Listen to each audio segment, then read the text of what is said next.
darling heart, and welcome to the Drink Less, Live Better podcast.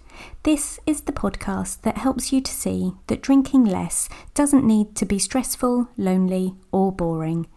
I'm your host, Sarah Williamson, and I decided to have a year alcohol-free as a little life experiment and haven't looked back.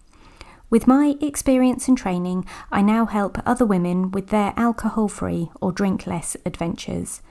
I'm here to tell you that you can relax, connect, and have fun without alcohol in your life.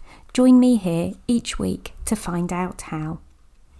Today, I'd like to tell you a story about gifting alcohol. I was that person who gifted alcohol all of the time.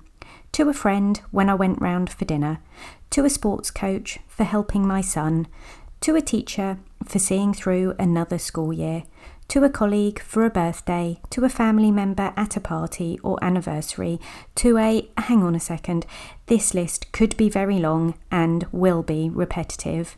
I gifted alcohol to most people for most reasons, and I never thought anything of it. Because it's an entirely socially acceptable gift. It's normal, it's thoughtful, it's nice. Oh, but is it? You see, I've changed my mind about alcohol. For all the many, many years I drank, I gifted the gift I'd have been most delighted to receive myself, a bottle of wine or a bottle of fizz. Every time I bought a bottle for a friend, I made sure I was choosing something I knew I'd seen them drink previously, or that I was fairly sure they'd like. But when I was choosing for someone who helped my kids or was an acquaintance rather than a friend, I just guessed at what they might like, but never considered for a second the fact that they might not drink. No one ever handed me back a present and said, "No, thank you." And why would they? We are taught to accept a gift and be grateful, aren't we? I bought all this booze for other people because in my drinking years, it was what I would have wanted as a gift, and it's easy and thoughtless. Now I try to put a bit more energy into gift giving. I try to learn a bit more about the person if I don't know them that well. I try to buy gifts that will be really well received. I happen to be someone who doesn't particularly love things, items, stuff that needs a home in my house. I happen to love dispensable gifts, things that you use and love and then are finished with. So I tend to now focus on that idea for other people. As a side note, alcohol brilliantly fitted into the dispensable category. Drink it and then recycle the bottle. Now, I love to receive and give fresh flowers or small plants for the garden, book or audio vouchers, lovely hand or body lotions, delicious chocolates, homemade goodies or nice notebooks.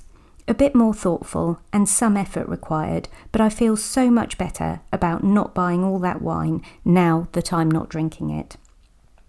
I was recently given 2 bottles of fizz as a thank you gift for something I did for a colleague, which I gratefully accepted. I didn't want to appear rude, and I've added it to a box in my shed with a number of other bottles people have given me over the last 18 months or so. They sit there because they are lost in no man's land. I won't drink them. I'm unlikely to gift them on. I guess a guest might want a glass in the future.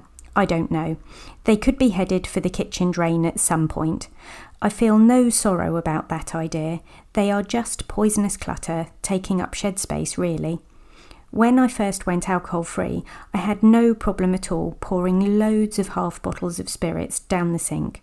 I watched it drain away, thinking how glad I was that my body wasn't consuming those calories or toxins. Why would I gift anyone else a hangover when I don't want one myself? This is my gift, my act of kindness to my friends and family. No more alcohol as presents. Thank you for listening to this episode. Please listen in again next time. You can sign up to my 5-day Drink Less experiment and find out about working with me one-to-one at drinklesslivebetter.com. It would make me happier than a Buddhist monk if you would please subscribe, 5-star review, and comment on my podcast on whatever platform you listen. Imagine it like the tasting notes on the finest wine I am never going to drink. Thank you, and P.S. I believe in you.